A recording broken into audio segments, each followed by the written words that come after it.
Olá, como estão todos? Mais uma vez estamos juntos aqui no nosso canal de fé para tratarmos da maravilhosa Palavra de Deus. E no vídeo de hoje eu quero trazer um alerta baseado na epístola de Paulo aos Gálatas, no seu capítulo 1. Ele tratava ali com novos convertidos, pessoas que estavam começando a caminhar na fé, mas que estavam recebendo influência de outros cristãos ou ditos cristãos que eram judeus e estavam introduzindo algumas doutrinas, introduzindo algumas questões que não eram condizentes com o evangelho e com a verdade do evangelho. Eu fico até fazendo uma analogia com uma gasolina pura e uma gasolina impura.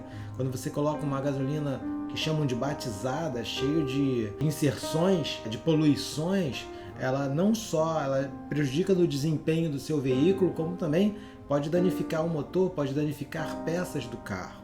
E da mesma forma, quando as pessoas permitem introduções e inserções de doutrinas poluentes, de ideias poluentes, isso com certeza detém o avanço do genuíno evangelho e para muitas pessoas também que ficam pelo caminho, porque não conseguem compreender, não conseguem colocar numa balança e entender o que é verdade e o que é mentira. E Paulo, ele fica bastante indignado ao verificar essa inserção, essa entrada dessas pessoas, desses falsos mestres, na vida daqueles novos convertidos. E aqui em Gálatas 1, versículo 6, Paulo diz o seguinte: eu estou chocado de que estejais vos desviando tão depressa daquele que vos chamou pela graça de Cristo, para seguirem outro evangelho, que na verdade não é o evangelho. O que acontece é que algumas pessoas vos estão confundindo com o objetivo de corromper o evangelho de Cristo. Olha, é necessário que todos tenham o Espírito Santo revelando as verdades do Evangelho dentro de vocês. É necessário que o Espírito Santo tenha voz ativa dentro de cada pessoa. Quando há uma conversão genuína, quando a pessoa entrega o seu coração a Cristo, ele tem que deixar que o Espírito Santo revele toda a verdade. Por quê? Porque o inimigo de nossas almas, porque o maligno, ele também tem tentado entrar nas denominações cristãs, trazendo os seus ventos de doutrina malignos, tentando desviar as pessoas do verdadeiro evangelho. E nós e cada um daquele que se converte tem que entender que é o Espírito Santo quem direciona toda a verdade. E já temos algo declarado e revelado através da palavra de Deus. E não podemos mais permitir que a falsa doutrina venha possuir os nossos corações. Não pode possuir o seu coração, mas somente o que o Espírito fala. E Paulo estava bastante indignado com aquela manifestação e com a facilidade com que aquelas pessoas aceitavam a doutrina que eles estavam inserindo. E na verdade o que eles queriam era trazer de volta toda a lei e tentar convencer que Cristo não era suficiente para a salvação, que Cristo não tinha todo o poder para a salvação, mas era necessário que as leis fossem cumpridas, quando a palavra de Deus é bem clara que é através de Cristo que vem a salvação.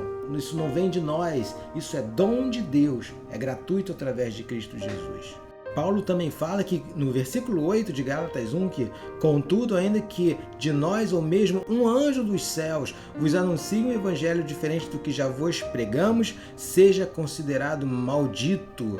E, conforme já vos revelei antes, declaro uma vez mais: qualquer pessoa que vos pregar um evangelho diferente daquele que já recebestes, seja amaldiçoado. Então, como eu já disse, é necessário que o Espírito Santo esteja se revelando todos os dias ao seu coração. E como podemos fazer isso? Com o joelho no chão, com a leitura da palavra, numa denominação que pregue o verdadeiro evangelho, que tenha líderes idôneos, que tenha uma vida idônea diante do Senhor e que conheça o evangelho na sua plenitude. Então, é dessa forma que nós vamos escapar dos falsos mestres, que são tão comuns, principalmente nos últimos tempos. Mas existe uma afirmação muito forte que Paulo faz no versículo 10. Ele diz assim: porventura, procuro eu agora o louvor dos homens ou a aprovação de Deus? Ou estou tentando ser apenas agradável às pessoas? Se ainda estivesse buscando agradar a homens, não seria servo de Cristo. Meus queridos, veja a verdade dos fatos, como ela se estabelece.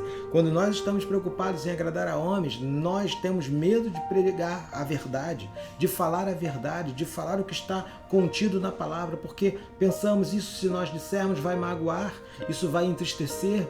Mas há xaropes, há remédios que são extremamente amargos, que as pessoas talvez não queiram tomar, mas são esses remédios que vão trazer solução para determinadas enfermidades. Então, da mesma forma, nós não estamos aqui para agradar a homens, estamos aqui para agradarmos ao Senhor. E se estivermos vendo que pessoas estão indo para o inferno, literalmente se distanciando da verdade, e não fizermos nada, esse sangue será cobrado de nós. Então, é como Paulo diz aqui no versículo 10, ele não está preocupado em aprovação de homens, em falar o que é bonitinho e agradável aos homens, mas sim na aprovação do Senhor. Isso é o principal. E nós precisamos estar com os pés bem colocados no chão referente a isso. A quem eu tenho tentado agradar? Eu tenho tentado agradar as pessoas com as minhas palavras, sendo todo o tempo brando. É lógico que há um momento de ser brando, há um momento de ser um pouco mais áspero, há um momento para todas as coisas, como está bem esclarecido na palavra de Deus, que há momento para tudo, para todas as coisas, de abraçar, de deixar de abraçar, enfim, de todas as coisas. Mas nós temos que ser verdadeiros. A verdade tem que ser estabelecida, tem que ser pregada e ministrada para que pessoas não caiam no engano. Ou quando pregarmos a verdade e formos incisivos e formos honestos conforme o que Deus tem nos revelado e conforme a sua palavra. Se demais pessoas, se essas pessoas não aceitarem, não quiserem, já é uma outra condição, já se torna uma opção de vida que elas estão tomando e não mais uma responsabilidade nossa. Mas o nosso dever é levarmos a verdade a todos, ensinarmos a verdade a todos, ainda que as pessoas até se aborreçam, se entristeçam, porque Jesus deixou bem claro que as pessoas se aborreceriam conosco, que as pessoas se entristeceriam conosco por pregarmos a verdade. Então, vamos fazer uma análise, pegar uma balança das nossas vidas e vermos como estamos nos portando. Estamos ainda buscando o louvor dos homens ou queremos agradar ao Senhor e levarmos a verdade às pessoas? Bom, meus queridos, eu quero orar nesse sentido. É uma mensagem mais de alerta e conscientização e de postura. A bênção de Deus, ela está sobre a vida que obedece, sobre a vida que escolhe obedecer ao Senhor. Aquele que diz não à desobediência, ele se torna abençoado. Para finalizar essa informação sobre a obediência, nós vemos que Abraão, quando ele recebeu a revelação de Deus de que seria pai de uma grande nação, mas ele desobedeceu, tendo filho com uma outra mulher e não com a sua esposa, e veio Ismael, os problemas surgiram. Foi um susto que ele tomou.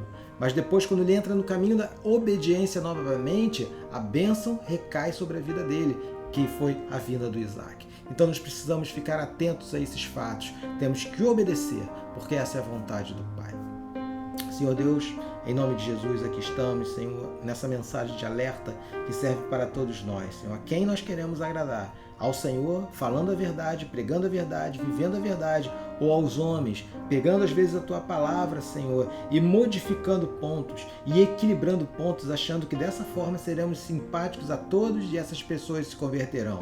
O Seu Evangelho é único, Pai. A Sua palavra ela é mais penetrante do que qualquer faca de 2 gumes. Então, Pai, ela entra dividindo, Pai, alma, medula, ela entra dividindo tudo, Senhor. E a verdade, ela prevalece, sempre prevalecerá, Senhor.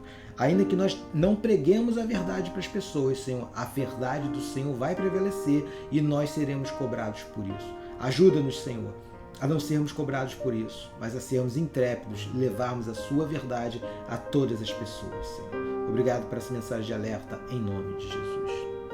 Meus queridos, eu espero que essa mensagem tenha falado ao seu coração e que seja um despertar para as suas ações diante do Senhor, para que você possa analisar todos que estão ao seu redor, cristãos ou não cristãos, e anunciar o Evangelho da verdade, pois o Senhor não tarda em vir. Ele já está à porta e eu estou certo de que o Senhor não tarda em vir. Então vamos levar a salvação aos demais também, em nome de Jesus. Se essa mensagem falou ao seu coração, compartilhe, dê o seu like, divulgue, espalhe, porque para isso nós fomos chamados, para propagarmos o Evangelho. Eu espero te ver numa próxima oportunidade. Que Deus te abençoe ricamente hoje e sempre.